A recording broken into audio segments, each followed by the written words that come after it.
The school nurse is often still out as kids' health problems like suicide, allergies soar. The health clinic at her son's Colorado high school is the best thing ever, says Hannah Chupp. My teen can go there for advice and private help when he is too uncomfortable to discuss something with me, Chupp says of the clinic and its nurse practitioner. I am fine with him seeking help from someone other than myself. It's part of growing up. The Chupps are among the luckiest. Their school in Cortez has a clinic that includes a nurse practitioner who can prescribe medication and perform exams, plus a school nurse. Chupp's son got his sports physical from the nurse practitioner, who started last year when the clinic opened. If he has a migraine, he can get crackers, ibuprofen and a place to rest from the school nurse, Chupp says. As complex and often chronic health conditions soar among children, worsened in some areas by the return of diseases largely eliminated by vaccines, full-time school nurses remain hard to find. About 40% of schools have only a part-time school nurse, and 25% have no nurse at all, the National Association of School Nurses says. Nationwide school nurse shortage. Nationwide school nurse shortage. Photo, Lindsay Huth. School-based health clinics, which are typically run by local hospitals, are an increasingly attractive solution, growing by 20% between fall 2010 and fall 2013, according to the School-Based Health Alliance. At that point, there were 2,315 of these clinics. School nurses and parents who rely on them say the clinics, rare as they are among the 100,000 public schools in the U.S., aren't enough. Along with the primary care services the clinics provide, more school nurses and mental health professionals are also needed, groups representing the healthcare providers say, especially with teen and even preteen suicides increasing. The new school nurse, allergies to suicide prevention to gender transition.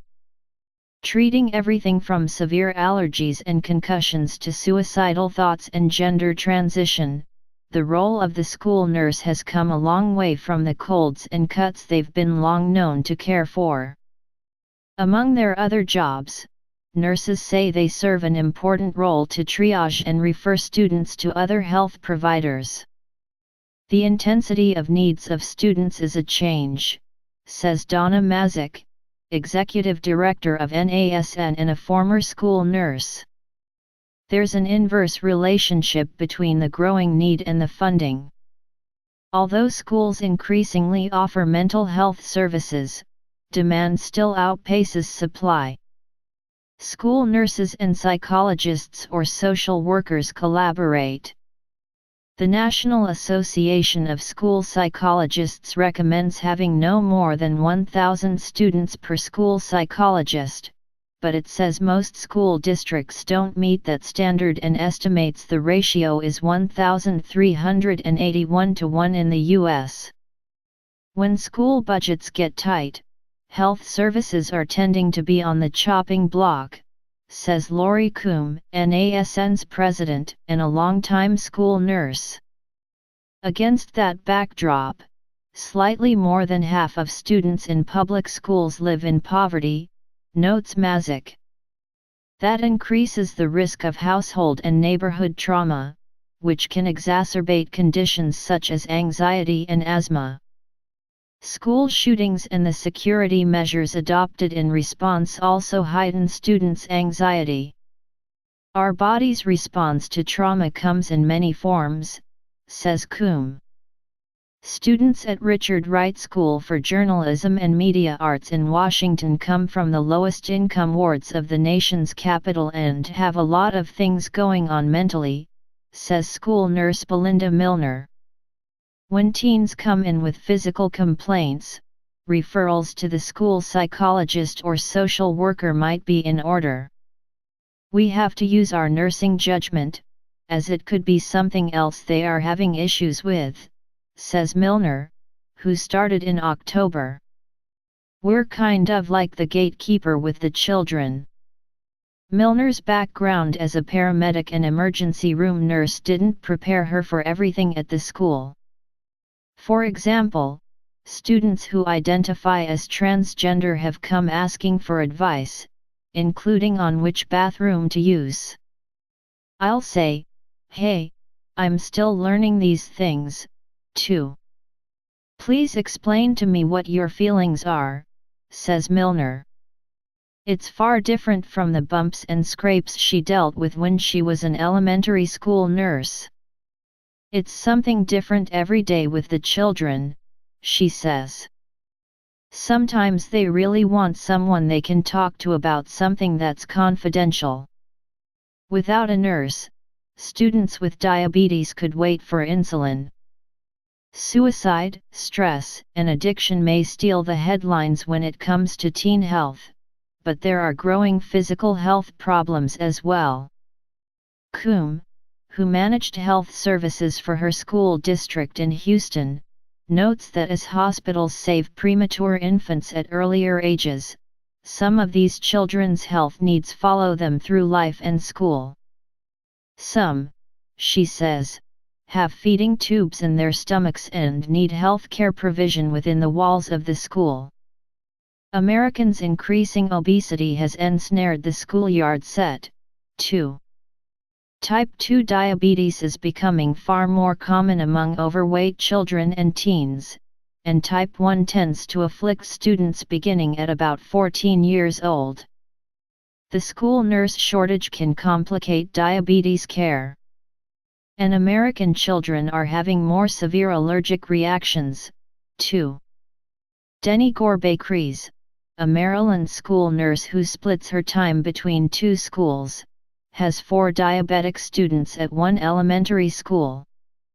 She and her health assistants see them several times a day. The ones with insulin pens rather than pumps sometimes need to have the dosage for their insulin calculated based on the carbohydrates they ate for lunch.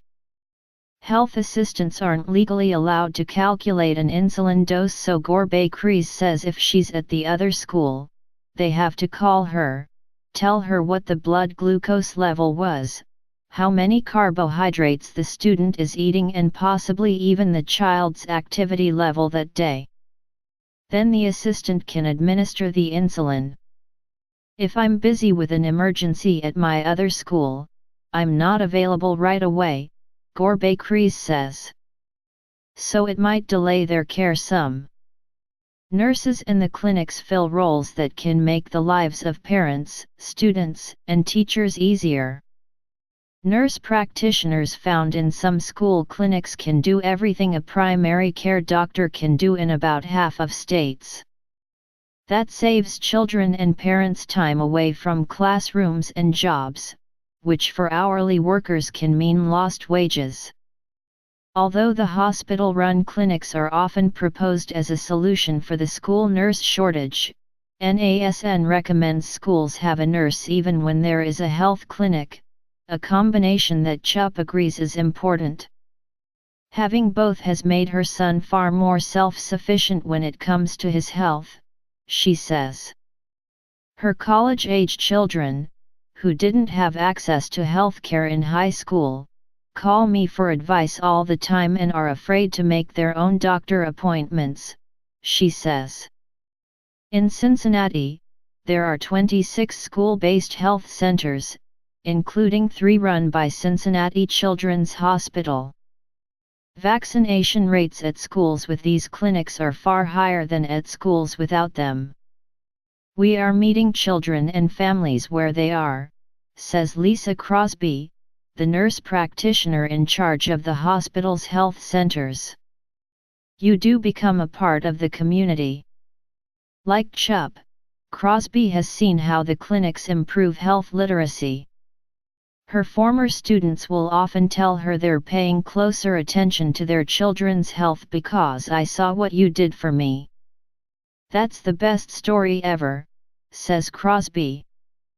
The Cincinnati Health Department provides a school nurse for schools with the health clinics, but they were overwhelmed with vision and other screening tests for 500 students, Crosby says. The children's hospital clinics also see other children in the community and have about 500 other patients up to age 18. In Washington, D.C., school nurses are now required under a law that was sponsored by former Mayor Vincent Gray, who is now chairman of the City Council's Health Committee.